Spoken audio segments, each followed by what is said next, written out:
vegetal. Nosotros estamos hablando de histología vegetal. ¿De reproducción? La histología vegetal es el estudio específico de tejidos vegetales, que son los grupos de células que generalmente realizan la fotosíntesis y diferentes funciones. A su vez están separados bajo la clasificación de meristemos, pudiendo ser tejidos meristemáticos o embrionarios. También tenemos tejidos adultos, que son los tejidos permanentes de la planta. Bueno, bienvenidos al Reality Show Ecuador. Aquí vamos a hablar con nuestra nueva participante Camila Rivera. Nos va a hablar sobre la organización pluricelular. Bueno, yo les explicaré. Las células de Coretta son seres pluricelulares que cuentan con varios compartimentos y en ellos sus organulos, los cuales tienen varias funciones diferentes. Los seres pluricelulares están formados por células y tejidos que forman a un individuo. Tenemos varias ventajas de los seres pluricelulares con respecto a los unicelulares. Tenemos la primera, mayor independencia con el medio exterior. A continuación, el siguiente corte comercial auspiciado por plantasamarillas.com. Captación y transformación de nutrientes en vegetales. Desde el punto de vista cuantitativo, los vegetales son los productores más importantes, ya que su proceso de nutrición es impredecible para la vida del resto de los organismos.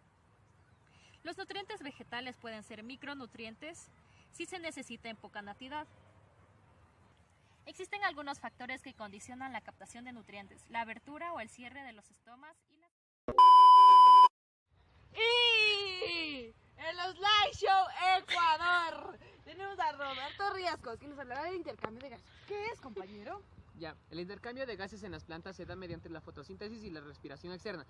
Mediante la fotosíntesis, las plantas toman cierta cantidad de dióxido de carbono y la transforman en oxígeno. Por el contrario, mediante la respiración externa, la planta toma cierta cantidad de oxígeno y transpira dióxido de carbono. Pero esta última se da en menores proporciones debido a que más transpira oxígeno que dióxido de carbono. Todo esto se da mediante pequeñas estructuras que se llaman estomas ubicadas en la parte superior de la planta, las cuales sirven para realizar el intercambio gaseoso.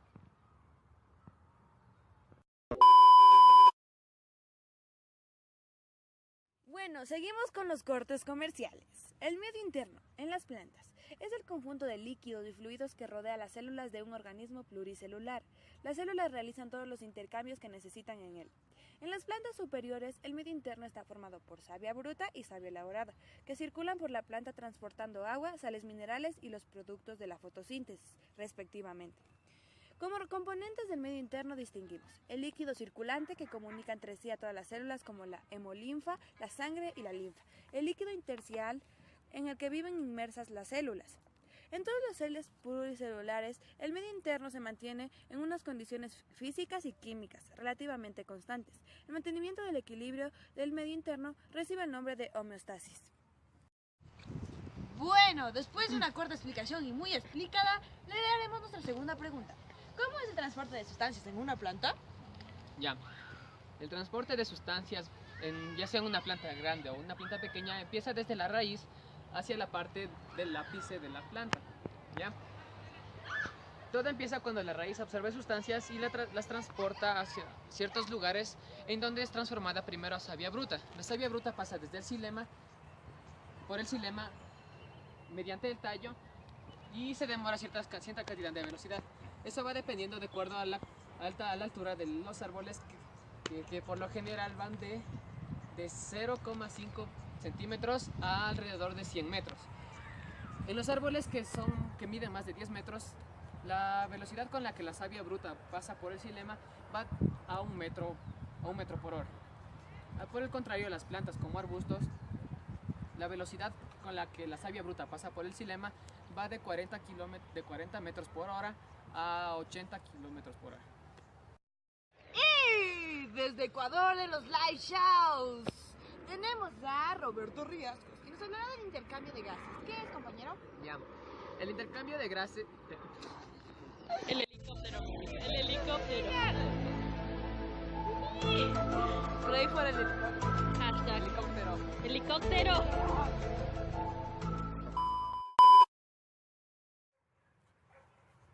En los cortes comerciales, tejidos vegetales. En el reino animal distinguimos dos grandes modelos estructurales.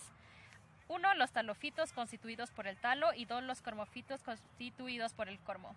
A continuación vamos a describir las principales características de los tejidos vegetales de las plantas cormofitas. 1. Los meristemos. Son las células responsables de la multiplicación celular. 2. Los tejidos conductores. Son los que se ocupan de la función de transporte. Uno de ellos es el xilema o leño y el otro es el floema y el líber. 3. Tejidos protectores. Recubren la planta protegiéndola de la acción de agentes externos. Bueno, nuestra tercera pregunta es, dinos compañero, ¿cuáles son los tipos de hormonas que existen en un vegetal? Ya. Una de las hormonas que actúa en una planta es la auxina.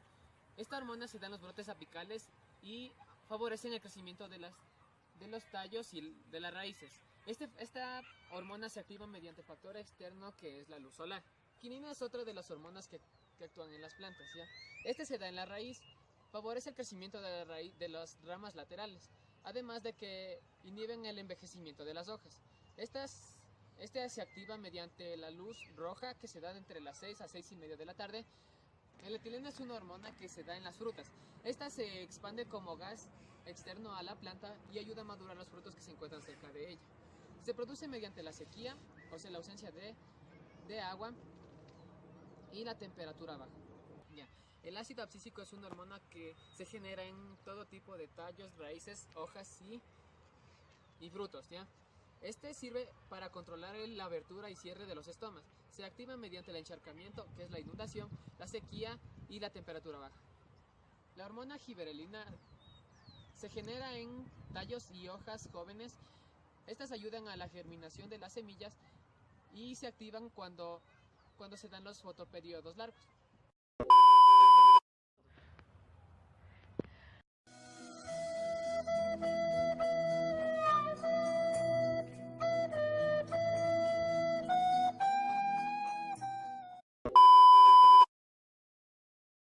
Bueno, y seguimos. El desarrollo embrionario y la diferenciación celular. Todas las células de un organismo pluricelular derivan por mitosis de una célula original. El desarrollo embrionario es el proceso por el cual, a partir de una sola célula inicial, se constituye un organismo pluricelular completo. Durante este desarrollo se produce la multiplicación y la diferenciación celular. Bueno, tenemos el desarrollo embrionario en las angiospermas. Las espermatozoitos son plantas más numerosas de la Tierra y se clasifican en gimnospermas y angiospermas. En las plantas con flor o angiospermas, después de la fecundación se forma la semilla. La semilla está formada por el embrión encargado de originar una nueva planta. El endosperma es el tejido que nutre al embrión durante el proceso de germinación y por unas capas protectoras de todo el conjunto, normalmente endurecidas llamadas testa. En las primeras fases del desarrollo del embrión se produce la diferenciación en estos tres tipos de tejidos. Tenemos meristemos primarios, son tejidos especializados en el crecimiento de la planta. Tenemos tejidos vasculares, tienen la misión de conducir la savia. Y 3. Tejidos epidérmicos, forman la cubierta externa y protectora de la planta. Estos tejidos constituyen las partes de un embrión. Durante la germinación, a partir del embrión, se desarrolla la planta adulta. Solo soy cariñoso con la gente.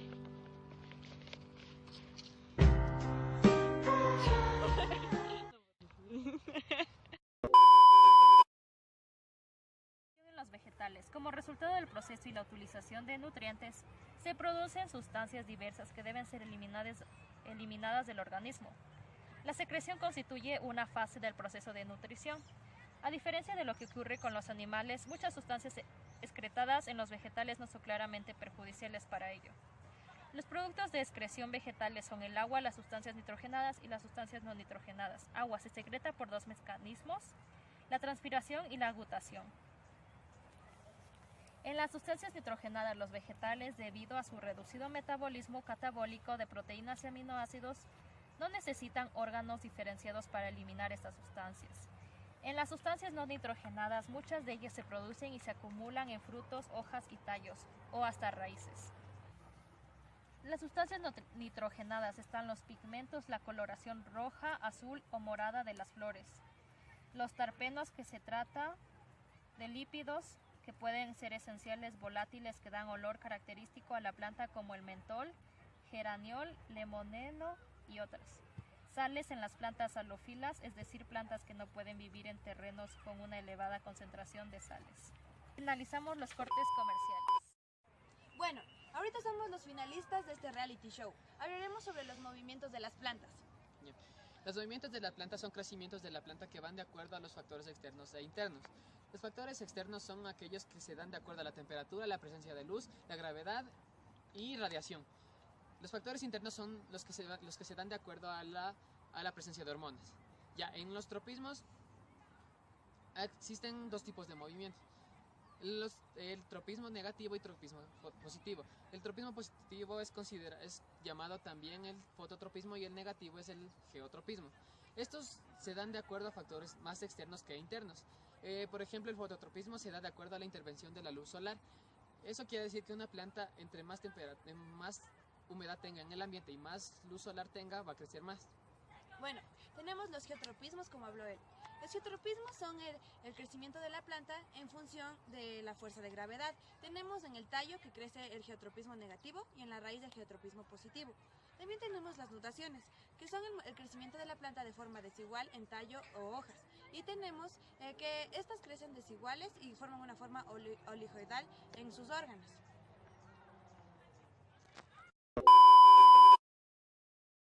Bueno, por intervención de un corte comercial tenemos el movimiento de las plantas, las nastias.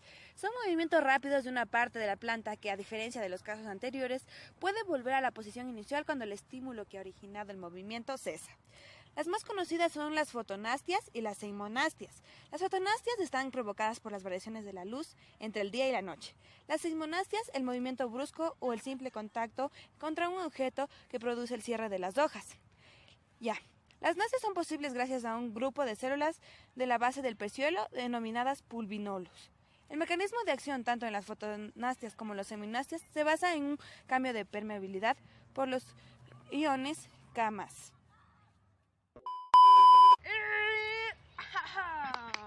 El tema... Aquí estamos con nuestro contrincante Roberto. Bueno, nos encontramos con nuestro contrincante Roberto. No, tú solo grábame a mí, ¿ya? Yo voy a saber lo que digo. Ya igual me sé tema ya. Pero es que va a estar aburridazo, perro.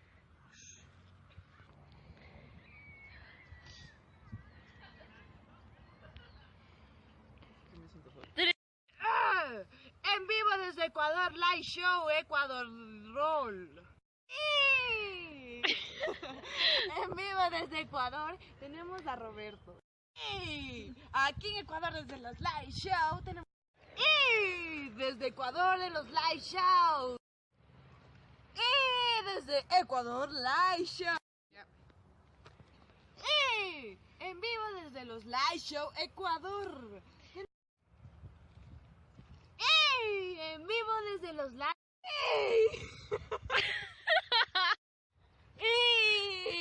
En los Live Show Ecuador. Tenemos a Roberto Riascos, que nos hablará del intercambio de gases. ¿Qué es, compañero? Te mueves demasiado también. Es como Bueno, estamos en el Live Show Ecuador. Ayuda, compadre, ¿dónde está el intercambio de gaseosos? ¿Qué es? He dicho esto tantas veces, pero ¿qué significa para ti?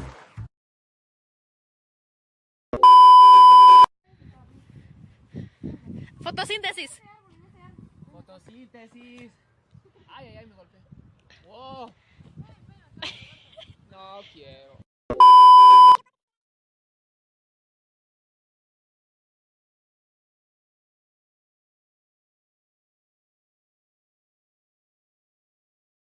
Bueno, y como ganador de nuestro concurso tenemos a Roberto, ya que él fue el mejor. Oh, shit. Hola, Bueno, si te gustó el video, suscríbete, Dale like y comparte. porque la vida es para disfrutar. Me comí una salchipapa. ¡A todos mis seguidores! No.